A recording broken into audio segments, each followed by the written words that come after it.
Yadav films Bhojpuri संगम चौरी।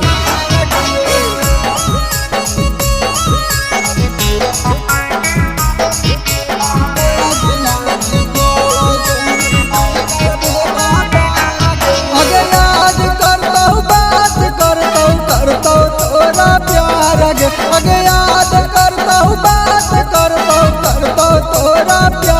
गे। अगर किधर बाजार में खो जाए गजबे भातार गे। जम्मू जिला में खो जाए हमरे नियन भातार गे। पता ना रहा छौड़ी इतना ही छिनार गे। पता ना रहा छौड़ी इतना ही छिनार गे। अगर दिलवे खो जाए गजबे भातार गे। गया जिला में खो जाए गजबे भातार गे।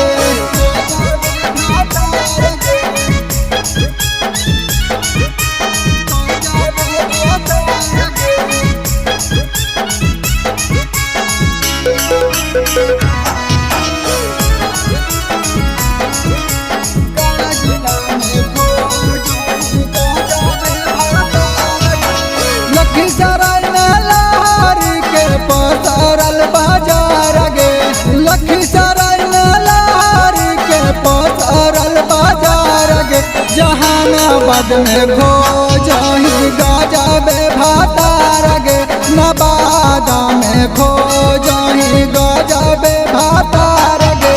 पता ना रहा छौड़ी इतना ही छिनार गे। पता ना रहा छौड़ी इतना ही छिनार गे। तबका जिला में खो जाही गजबे भातार गे। जम्मू जिला में खो जाही हमरे नियन भातार गे।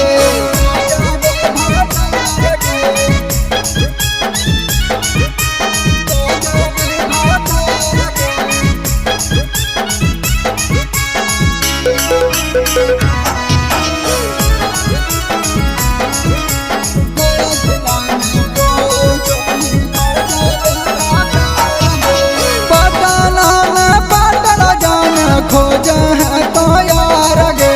पटाना में पटल छौड़ी खोज है भातार गे। अगर टुन रावत सोनू का हो जाए मैं बेमार गे। विकस आनंद का हो जाए मैं बेमार गे। पटाना रहा छौड़ी इतना ही छिनार गे। पटाना रहा छौड़ी इतना ही छिनार गे। दिलवे खो जाही गजबे भातार गे। गया जिला में खो